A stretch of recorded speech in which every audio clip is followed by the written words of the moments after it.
आपण गट शेती या विषयावर एक छोटी काही सभा घेत आहे। तर गट कशा पद्धतीने करायचा त्याची एक तुम्हाला थोडक्यात माहिती देतो। आपल्याला गटाची संख्या 15 ते 25 पर्यंत लागते एका गटामध्ये। जास्त त्याच्यामध्ये जर केला तर जसा आपला हे नारायण काकाच्या गटामध्ये आहे दत्तप्रभू नैसर्गिक शेती ते गट होते, पण आपण 25 लोकांचा किमान 15-20 लोक तरी त्याच्यात असले पाहिजे। ठीक आहे। त्याच्यानंतर त्या प्रत्येक गटाच्या लोकांचा सातबारा आवश्यकता, आधार कार्ड, बँकेचं पासबुक, हरभरा हे घेऊन हे प्रस्ताव सगळ्या याच्या सगळ्या सदस्याच्या सह्या करायच्या याच्यावर। त्याच्यानंतर त्याचं शिक्षण, त्याच्यानंतर सगळ्या गोष्टी याच्यावर सूचक, म्हणजे जसं आपण एखादी समिती स्थापन करतो सूचक, त्याला अनुमोदक, या गोष्टी याच्यामध्ये आलेल्या आहेत। आणि 1000 रुपयाचा आत्माच्या प्रकल्प संचालकाच्या नावानं डीडी काढावा लागते।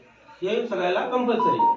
आत्माच्या सहसंचालक नांदेड ते तुम्हाला मोबाईलवर मारले चालते। डीडी बँकेत जायची आवश्यकता नाही, आता सुविधा वेगळ्या झालेल्या आहेत। डायरेक्ट मोबाईलवरून ज्याला कळते अकाउंटला आयएफसी कोड, त्याचा आयएफसी कोड आणि अकाउंट नंबर टाकला की ते प्रकल्प संचालक म्हणून नाव येते आणि ते आपण अपलोड करायचं।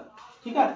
त्याच्यानंतर हे झालं, याच्यावर माझं प्रमाणपत्र आहे की बाबा आता आपण लिहिलं इथं की संत सेवालाल महाराज शेतकरी गट लांजी आपण निर्मिती झाला आपला। तर याच्याला मंजुरी देण्याचं काम हे माझं असते पहिलं प्राधान्याने, की बाबा याच्यातले शेतकरीच लोक आहेत आणि याच्यामध्ये सगळे शेतकरी मिळून हे गट निर्मिती करण्यासाठी आपल्याला म्हणजे मान्यता देत आहे। मग ते झाल्यानंतर आपण काय करणार, त्याला हे प्रत्येक वैयक्तिक शेतकऱ्याचा एक प्रोफॉर्म आहे। त्याच्यामध्ये वैयक्तिक प्रोफॉर्मसाठी याच्यामध्ये ज्यावेळेस आपल्याकडे जसं तुम्ही म्हणता की मला देत नाही, तर याच्यामध्ये नमूद करायचं की आमच्या गटामार्फत आम्ही सोयाबीन, उडीद, त्याच्यानंतर तूर, त्याच्यानंतर आपला हरभरा आणि तीळ, करडई, कोणतं फळपीक तुम्ही करणार आहात किंवा भाजीपाला हे करणार आहे याच्यामध्ये सगळं नमूद करायचं। ते लिहून देतो। ते दिल्यानंतर सगळा प्रकल्प हे सगळं सादर केल्यानंतर ते जाते आमच्या आत्माच्या बीटीएम कडे। बीटीएम ते मीच करतो। बीटीएम कडे दिल्यानंतर ते काय करते, नांदेडला घेऊन जाते। नांदेडला झाल्यानंतर साहेबाच्या आमचे जे जिल्हा कृषी अधीक्षक आहे प्रकल्प संचालक, त्याच्या सह्या घेऊन तुम्हाला एक प्रमाणपत्र मिळते तुमचं रजिस्ट्रेशन झालं म्हणून। ते रजिस्ट्रेशन झाल्यानंतर तुम्हाला बँकेमध्ये अकाउंट काढायला लागते। महाराष्ट्र ग्रामीण बँकेत काढलं चालते, एसबीआय बँकेत काढलं तरी चालते। सोपा आणि साधं जे बँक आहे ते निवडा।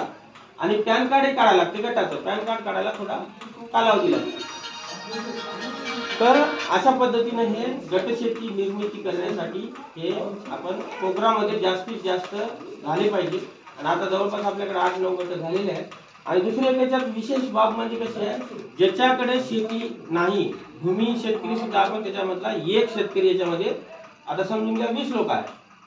20 लोकांमध्ये 19 लोक आपण शेतीवाले घेतले आणि 1 लोक भूमी सुद्धा त्याच्यामध्ये घेता येते। आता समजून घ्या अतिश देवपुरा त्याच्या नावानं गुंताभरी जमीन नाही, तर आपल्याला त्याच्यामध्ये आपल्याला घ्यायचं आहे, तर एक त्याच्यामध्ये घेता येते। अशी ही गट निर्मितीची एका गटामध्ये जर कोणाला काही अडचण असेल तर मी आहे का शेवटी माहिती देण्यासाठी। तुम्हाला कोणाला काय याच्याविषयी नाही कळालं ते आपल्याला विचारा। साहेब आपल्याकडे हप्ते 2-3 दिवस तरी ग्रामपंचायत राहते, त्याला नाही समजलं तरी तुम्ही ग्रुप तयार करा पाहिजे। इथे सगळे जण या, तुम्हाला इथं फॉर्म भरून मारून देतो आणि सगळं भरून देऊ सगळं। आणि दुसरी गोष्ट सगळ्यात महत्वाचा विषय, महाविस्तार योजना, महाविस्तार ऍप AI तंत्रज्ञान हे आपल्या मी व्हॉट्सअपला आता ज्याच्याकडे मोठे फोन नाही, ज्याला माहिती नाही, मोठा फोन आहे पण कळत नाही, तर अशाने आहे की नाही ज्याला आता आपले जे आहेत गावातली मुलं त्याच्याकडून महाविस्तार ऍप डाउनलोड करून घ्या।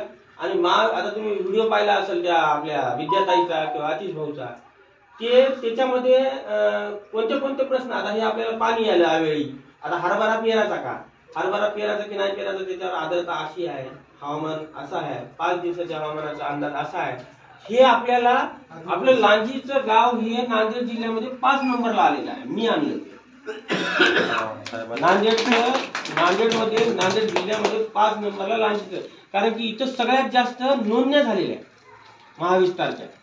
तर माझी एक कळकळीची विनंती आहे की महाविस्तार हे आपल्याला पुढेही योजनेसाठी कामी येणार आहे।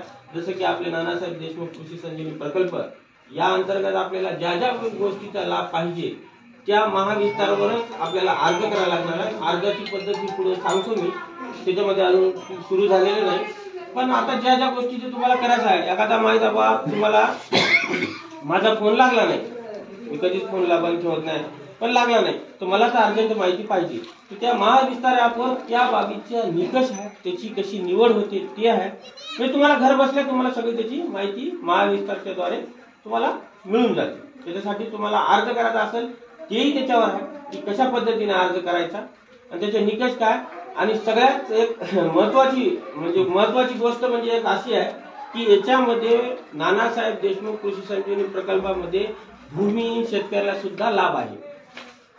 भूमिहीन जे शेतकरी आहेत त्यांना गाई, म्हशी, शेळ्या इतर कुठले घ्यायचे असेल म्हणजे काय, जेणेकरून त्याला जर एखादा उद्योग उभारणी करायचा असेल त्या उद्योगाला चालना देण्यासाठी नानासाहेब देशमुख कृषी संजीवनी प्रकल्पामध्ये फार मोठी संजीवनी आहे. भूमिहीन शेतकऱ्याला सुद्धा त्याच्यामध्ये लाभ आहे की बाबा आमच्याकडे तर शेती नाही, मग आम्ही तर कशाला जायचं, असं नाही आहे. त्यांनाही सोडलेलं नाही या प्रकल्पामध्ये. तर त्याच्यासाठी माझी एक सगळ्याला विनंती आहे की पहिले गटशेती करा, त्याच्यानंतरच तुमच्या त्याचा फायदा घ्या. आता गटशेती सगळ्यात महत्वाचा पहिला फायदा तुम्हाला मी करून देतो. माहूरून आपल्याला आणायला 500 रुपये गाडी भाडं घेते, खत किंवा औषधी किंवा बियाणं काय असेल ते, बरोबर आहे. तर समजून घ्या आपल्या गटामध्ये 20 लोक आहे. आता नारायण काकाचा गट आहे किंवा यांचा गट आता नवीन झालेला सुरुवात, 20 लोकांमध्ये 60-70 एकर तर जमीन झाली कंप्लीट. 60-70 लोकांना DAP लागते, युरिया लागते, होते MOP लागते, म्हणजे सगळ्याच खतं लागते, बरोबर आहे. तुम्ही जर गटामार्फत जर वन टाइम बांधावर खत लागवड योजना आहे त्याच्यात, पण गट लागते त्याला. समजून घ्या 320 रुपयाला पोता आहे, एखादं उदाहरण द्याल मी, 320 रुपयाला पोता आहे. त्या दुकानदाराला जर आपण एकट्या जर 200 पोते उचलालो तर ते 230 रुपयाला आपले नाही बोलले तरी 50 रुपये कमी करा, आपलं भाडं फ्री मध्ये जाईल. हा, तर या गटाचा हे फायदा आहे. फक्त योजनेचाच मर्यादा नाही आहे, याच्यामध्ये सगळेच फायदे टोटल. आणि हे मी तुमच्या गावाला आलं तेव्हापासून सांगतो की गट निर्मिती हे फार महत्वाची आहे. तुम्ही इथे अडचणी आली साहेब, हे आम्हाला 100 पोते उचलायचे आहे, फलाण्या युरियाचे, तुम्ही आम्हाला चला आमच्यासोबत. मी स्वतः येतो दुकानदाराकडे येतो, तिथून तुम्हाला काय जे बार्गेनिंग आहे ते मी तुम्हाला करून देणार. तुम्हाला 100% तिथेच फरक पडून जाईल की बाबा आपल्याला लांजीहून आपल्याला फलाण्या एवढं पैसे लागत होते, आज आपली कमी मध्ये आपल्याला दिसली. ठीक आहे. जर कोणाला माहिती अजून पाहिजे असेल तर हे आहे.